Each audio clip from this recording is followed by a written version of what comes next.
Hello everyone, welcome to our YouTube channel universal path academy. Friends, आज के इस video में हम national income most important questions को सॉल्व करेंगे। ये क्वेश्चंस बहुत ही ज़्यादा इंपॉर्टेंट है क्योंकि लास्ट 10 ईयर एग्जाम में ये क्वेश्चंस बहुत बार एग्जाम में पूछे जा चुके हैं, तो वीडियो को अंत तक ज़रूर देखिएगा। फ्रेंड्स, नेशनल इनकम का पार्ट 1 वीडियो ऑलरेडी मैंने अपलोड कर दिया है। अगर आप नए हैं मेरे चैनल पे तो उसका लिंक मैंने डिस्क्रिप्शन बॉक्स और ऊपर लगे आई बटन में भी दे दिया है, वहाँ से आप उसे कंप्लीट कर सकते हैं और नीचे लगे कमेंट बॉक्स में कमेंट करके बता सकते हैं। तो चलिए वीडियो को स्टार्ट करते हैं। Our first question is which ministry is responsible for calculating GDP in India. India में जीडीपी को कैलकुलेट करने के लिए कौन सी मिनिस्ट्री है जो कि रिस्पॉन्सिबल है? तो इसका आंसर है answer C, ministry of central statistical and programme implementation. ये मिनिस्ट्री इंडिया में जीडीपी कैलकुलेट करने के लिए रिस्पॉन्सिबल है, तो इसका आंसर है C. Next question is question number 2, which state of India currently has the highest per capita income. India में कौन सा स्टेट है जिसकी प्रति व्यक्ति आय सबसे ज़्यादा है? तो इसका आंसर है answer A, Goa. Goa India का स्टेट है जहाँ की प्रति व्यक्ति आय मीन्स पर कैपिटा इनकम सबसे ज़्यादा है, हाईएस्ट है। अब next question is question number 3। Friends, ये क्वेश्चन बहुत ज़्यादा इंपॉर्टेंट है क्योंकि एसएससी 2008 में ये क्वेश्चन पूछा जा चुका है। ये क्वेश्चन है to find per capita income national income divided by which.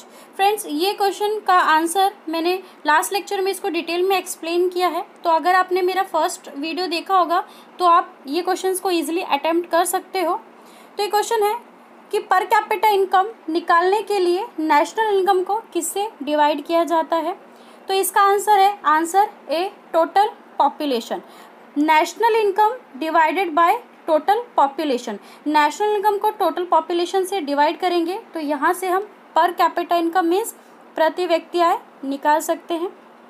Next question is question number 4। ये क्वेश्चन भी बहुत ज़्यादा इंपॉर्टेंट है, बीपीएससी 2005 में क्वेश्चन पूछा जा चुका है। विच state of India currently has the lowest पर कैपिटा इनकम। इंडिया में कौन सा स्टेट है जिसकी प्रति व्यक्ति आय सबसे कम है? तो ये आपको याद रखना है, बिहार। बिहार इंडिया का वो स्टेट है जहाँ पर कैपिटा इनकम सबसे ज़्यादा कम है, लोवेस्ट है। तो यहाँ से आपको याद रखना है कि सबसे ज़्यादा पर कैपिटा इनकम गोवा की है और सबसे कम पर कैपिटा इनकम जो कि बिहार की है। Next question is question number 5, how much does the primary sector contribute to India GDP. Primary sector का इंडिया की जीडीपी में कितना कंट्रीब्यूट है, कितना योगदान है? तो इसका आंसर है आंसर बी, 15.4%। 15.4% प्राइमरी सेक्टर का इंडिया की जीडीपी में योगदान है, कंट्रीब्यूट है। प्राइमरी सेक्टर अगर हम बता दें कि प्राइमरी सेक्टर में कौन कौन से सेक्टर्स आते हैं, तो प्राइमरी सेक्टर के अंदर agriculture, mining, fishing, dairy, forestry, ये सारे एग्जाम्पल्स हैं, ये सारे सेक्टर हैं जो कि प्राइमरी सेक्टर के अंदर आते हैं। उसके बाद है next question is question number 6, which sector contribute the most to India economy. ये क्वेश्चन भी बहुत ज़्यादा इंपॉर्टेंट है क्योंकि एसएससी 2012 में भी क्वेश्चन पूछा जा चुका है कि ऐसा कौन सा सेक्टर है जो इंडिया की इकोनॉमिक में सबसे ज़्यादा कंट्रीब्यूट करता है। तो फ्रेंड्स, आपको याद रखना है, इसका आंसर है ए, सर्विस सेक्टर। सर्विस सेक्टर है जो इंडिया की इकोनॉमिक में सबसे ज़्यादा कंट्रीब्यूट करता है। सर्विस सेक्टर का योगदान है इंडिया की इकोनॉमिक में 61.5%। तो फ्रेंड्स, आपको याद रखना है कि एग्रीकल्चर सेक्टर का योगदान है 15.4%, इंडस्ट्रियल सेक्टर का योगदान है 23% और सर्विस सेक्टर का कंट्रीब्यूशन है 61.5%। तो सबसे ज़्यादा कंट्रीब्यूशन है सर्विस सेक्टर का। Our next question is question number 7. What percentage of Indians pays income tax? India के कितने परसेंटेज इनकम टैक्स पे किए जाते हैं इंडियंस के द्वारा? तो इसका आंसर है आंसर डी, 22%। 22% टैक्स है जो कि इंडियंस के द्वारा पे किया जाता है। Our next question is question number 8. Which Indian state gives highest income tax collection to the government of India? Means government of India को सबसे ज़्यादा टैक्स कलेक्शन इंडिया का कौन सा स्टेट प्रोवाइड करता है? तो इसका आंसर है आंसर सी, महाराष्ट्र। महाराष्ट्र सबसे ज़्यादा टैक्स कलेक्शन प्रोवाइड करता है गवर्नमेंट को। महाराष्ट्र जो कि 4,518 बिलियन टैक्स प्रोवाइड करता है? देखो, इंडिया का टोटल टैक्स रेवेन्यू है 30,331 बिलियन, जिसमें से महाराष्ट्र का टैक्स रेवेन्यू है 4,518। मीन्स इतना टैक्स रेवेन्यू महाराष्ट्र प्रोवाइड करता है गवर्नमेंट को। और सबसे कम टैक्स रेवेन्यू सिक्किम से प्राप्त होता है गवर्नमेंट को। सिक्किम जो कि गवर्नमेंट को 13.68 बिलियन टैक्स गवर्नमेंट को देता है, गवर्नमेंट को प्रदान करता है। तो यहाँ से आपको याद रखना है कि सबसे ज़्यादा टैक्स कलेक्शन महाराष्ट्र से होता है जो कि 4,518 बिलियन है, और सबसे कम टैक्स कलेक्शन सिक्किम से होता है जो कि 13.68 बिलियन है। Our next question is question number 9. Which is subtracted from the NNP to extract the national income? ये क्वेश्चन भी बहुत ज़्यादा इंपॉर्टेंट है। SSC 2011 में ये क्वेश्चन आ चुका है कि which is subtracted from NNP to extract the national income? Means national income निकालने के लिए NNP में से किसे लेस किया जाता है, किसे घटाया जाता है। तो ये भी मैंने लास्ट वीडियो में इसको अच्छे से एक्सप्लेन किया था कि अगर हम NNP में से इनडायरेक्ट टैक्सेस को लेस करेंगे, सब्ट्रैक्ट करेंगे, तो यहाँ से हम national income easily find out कर सकते हैं।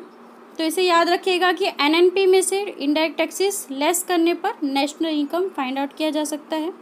और next question is question number 10। Friends, ये क्वेश्चन बहुत ज़्यादा इंपॉर्टेंट है। ये आप देख रहे हैं कि MPPSC 2012, PCS 2012, SSC 2007, 2011, 2013, उसके अलावा UPSC 1995, 2010, 2013, ये यहाँ पर ये क्वेश्चन इतनी बार रिपीट हो चुका है। तो ये क्वेश्चन को घोल कर पी जाओ कि क्वेश्चन क्या है, national income in India is calculated by which of the following? India में नेशनल इनकम किसके द्वारा कैलकुलेट किया जाता है? तो इसका आंसर है आंसर ए CSO। CSO का फुल फॉर्म है सेंट्रल स्टैटिस्टिकल ऑर्गेनाइजेशन, जो कि इंडिया में नेशनल इनकम को कैलकुलेट करता है। CSO जो कि ministry of statistical and programme implementation के अंडर काम करता है, जो कि हमने फर्स्ट क्वेश्चन में किया था, ministry of statistical and programme implementation. इसके अंडर में ये काम करता है CSO, जो कि एक गवर्नमेंट एजेंसी है और जो कि इंडिया में नेशनल इनकम को कैलकुलेट करता है। Our next question is question number 11. Who given drain theory? Means drain theory किसके द्वारा दी गई थी? ये क्वेश्चन भी इम्पॉर्टेंट है। तो यहाँ पर इसका आंसर है आंसर बी, दादाभाई नौरोजी। दादाभाई नौरोजी जो कि grand old man of India भी जाने जाते हैं, जिन्होंने ड्रेन थ्योरी दिया गया था। ड्रेन थ्योरी में क्या था फ्रेंड्स? ड्रेन थ्योरी जो कि ब्रिटिश के संसद में पेश किया गया था, और ड्रेन थ्योरी के अंदर भारत से लूटे हुए धन को ब्रिटेन में ले जाने का पूरा ब्यौरा था, पूरा उल्लेख था, जिसे कि दादाभाई नौरोजी ने ब्रिटिश के संसद में पेश किया था। तो अगर क्वेश्चन आता है हु गिवन ड्रेन थ्योरी, तो इसका आंसर होगा Dadabhai Naoroji. Our next question is question number 12. When was the National Income Committee formed in India to estimate national income? National income estimate करने के लिए नेशनल इनकम कमेटी इंडिया में कब establish किया गया था, कब फॉर्म किया गया था? तो इसका आंसर है आंसर बी, 4 अगस्त 1949। 4 अगस्त 1949 मीन्स आफ्टर इंडिपेंडेंस भारत सरकार ने राष्ट्रीय आय मीन्स नेशनल इनकम का अनुमान लगाने के लिए 4 अगस्त 1949 को ये कमेटी बनाया था। इसको याद रखना है। इसके अध्यक्ष हमारे थे PC महानोवलिस, इसके अध्यक्ष थे ये कमेटी के। अब next question is question number 13। Per capita income is equal to? Means ये क्वेश्चन भी बहुत ज़्यादा इंपॉर्टेंट है। SSC 2011 में क्वेश्चन पूछा जा चुका है। अभी हमने किया कि पर कैपिटा इनकम निकालने के लिए national income is divided by population. अगर हम नेशनल इनकम को पॉपुलेशन से डिवाइड कर देंगे तो यहाँ से हम पर capita income easily find out कर सकते हैं। ये पूरा डिटेल में हमने लास्ट लेक्चर में किया था, पार्ट 1 वीडियो में पूरा डिटेल में इसको एक्सप्लेन किया है, वहाँ से आप इसको डिटेल में समझ सकते हैं। और next question is question number 14। National income is, ये क्वेश्चन भी बहुत ज़्यादा इंपॉर्टेंट है। IS 1997, उसके अलावा SSC 2010 में क्वेश्चन पूछा जा चुका है कि नेशनल इनकम किसे कहा जाता है। तो इसका आंसर है answer B, NNP at factor cost. तो NNP एट फैक्टर कॉस्ट जिसे कि नेशनल इनकम भी कहा जा सकता है। Our next question is question number 15. How much contribution of service sector in the national income? National income में सर्विस सेक्टर का कितना कंट्रीब्यूशन है? अभी हमने किया था कि सर्विस सेक्टर का कंट्रीब्यूशन है 61.5% नेशनल इनकम में। सर्विस सेक्टर जिसके अंदर ट्रेड, उसके अलावा hotel, restaurant, transport, storage, commerce, financing, insurance, real estate, business service और उसके अलावा सोशल फैक्टर्स, ये सारे फैक्टर्स हैं जो कि सर्विस सेक्टर में इंक्लूड किया जाता है और जिसका भारत की नेशनल इनकम में 61.5% का योगदान है। Our next question is question number 16. Who was the chairman of the National Income Committee formed in the year 1949? 1949 को जो नेशनल इनकम कमेटी बनी थी उसके चेयरमैन कौन थे? तो अभी मैंने आपको बताया कि नेशनल इनकम कमेटी के चेयरमैन थे PC महालनोबिस, ये नेशनल इनकम कमेटी के चेयरमैन थे। नेशनल इनकम कमेटी जो कि अभी हमने किया 4 अगस्त 1949 को स्थापित किया गया था। Our next question is question number 17. On what basis national income is calculated in India? National income को किस बेसिस पे कैलकुलेट किया जाता है इंडिया के अंदर? तो नेशनल इनकम को इसका आंसर है answer C, both of this means current price और fix price. National income current price पे भी कैलकुलेट किया जाता है और फिक्स प्राइस पे भी कैलकुलेट किया जाता है। So both of this answer C. Our next question is question number 18. In 1867 to 68, the per capita income of India was 20 rupees. Who told the first? ये सबसे पहले किसने बताया?